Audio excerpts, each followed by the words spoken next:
YouTube kanal yuritayotganlarni 80% deyarli kanalni monetizatsiyaga olib bora olmaydi. Bunaqa holatga ajoyib yechim bor. Assalomu alaykum. Men Xolitech O'zbekistonda Amerikan YouTube'ni o'rgatish va rivojlantirish bo'yicha hozir ish olib boryapmiz. Bu faoliyatimizga yaqinda 4 yil bo'ladi va men Bayram Kirkinov Amerikan YouTube orqali oyiga har oyda 5-10 ming daromad qilib kelyapman. Va buni qanday qilayotganim to'g'risida mana shu YouTube kanalimda videolar joylab boraman. Hozirgi bugungi mavzuyimiz YouTube kanallarni sotib olish va sotish to'g'risida bo'ladi. Birinchi olganda, umuman olganda YouTube kanalni sotish va sotib olish bo'yicha 6 ta top maslahatlarni sizlarga berib ketmoqchiman. Birinchi navbatda kanal tarixini tekshirish. Ya'ni u kanal yo'nalishi sizgacha bo'lgan davrda qanaqa videolar qo'yilgan va qanday qilib videolar olingan. Siz u kanalni sotib olgandan keyin uni xuddi o'sha oldingi egasigidek davom ettirib keta olasizmi, yo'qmi? Shu haqida bitta tekshirib ko'ring o'zingiz. Kanalni tekshirib ko'rganingizdan keyin uni yurita olishingizga ishonchingiz komil bo'lgandan keyin sotib olishni boshlasangiz bo'ladi. Ikkinchisi kanal statistikasi. Kanal statistikasi, ya'ni kanalni oxirgi 365 kunda, ya'ni 1 yil davomida qancha ko'rilganligi, undan keyin 90 kun davomida qancha prosmotr olgani va oxirgi 28 kun ichida qancha ko'rishlarga ega bo'lganini ham e'tiborga oling. Agar kanalning aktivi qancha yaxshi bo'lsa, sizning daromad olish ehtimolingiz yana ham kuchayadi. Uchinchi, kuzatuvchilar sifati.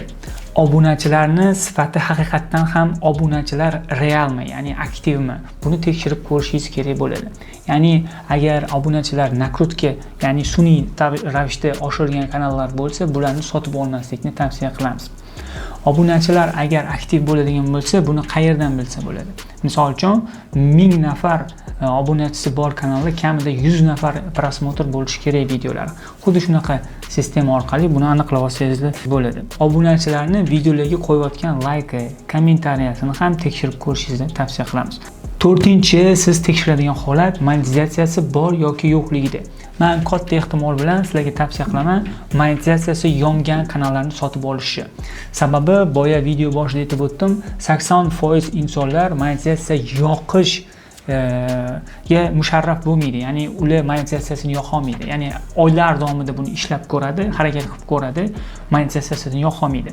Bunaqa vaziyatdagi insonlar uchun ozgina pul sarflab turib, monetizatsiyasi yongan kanal sotib olishni tavsiya qilamiz. To'rtinchi, siz kanal sotayotganini tekshiradigan narsa monetizatsiyasi bor yoki yo'qligi.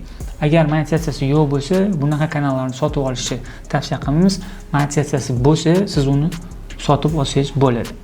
Va 5-chi, egasi bilan xavfsizlik bitimini tuzish. Ya'ni kanal sotayotganda 5-chi e'tibor beradigan narsangiz kimdan sotayotganingiz. Agar siz o'zingizni tanishingiz, yaqin qarindoshingiz yoki u bilan aloqa qiladigan joylar bo'lsa, o'shandan sotib olsangiz bo'ladi. Yoki ikkinchi usuli, bizani Amerikan yo'nalishida kanallar, savdo kanalimiz bor. Ishonchli, o'zim kafolat beraman har bitta savdoga. Va mana shunaqa ishonchli joylardan kanal sotib olinglar. Va bitta narsani aytib ketishim kerak, biz rasmiy tarzda faoliyat olib borayotgan kompaniya O'zbekistonda yagona qonuniy tartibda hozirgi kunda faoliyat olib boryapmiz va siz ham kanallarni sotishda yoki sotib olishda mana shunaqa qonuniy joylardan sotinglar va sotib olishlarini tavsiya qilaman.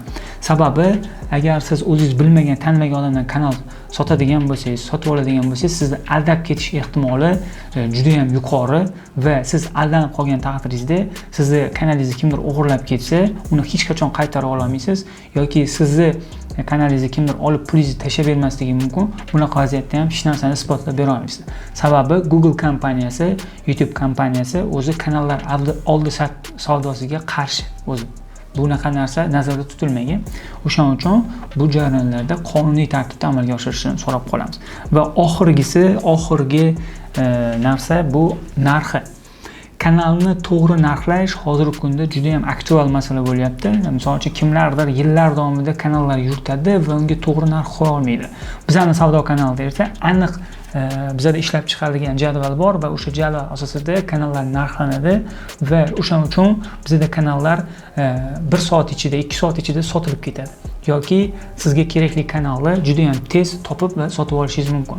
Opisaniyada va kanal videolar kommentariya bo'limida bizani Xolitech savdo Telegram kanalimizni, ya'ni o'sha ofitsialniy savdo kanalimizda linklarni qoldirib qo'yaman. Bemalol o'tib, kanallarni sotishinglar, tezroq sotib olishinglar mumkin bo'ladi. Hammasi qonuniy va to'g'ri olib boriladi. Umuman olganda, hozir sizlar bilan yaqin daqiqalarda kanal sotib olish to'g'risida 6 ta top maslahatni berib o'tdim va sotishda ham aynan mana shularga e'tiborli bo'lasizlar. Qo'lga tegib juda oson. Sog' salomat bo'linglar. Ko'rishguncha.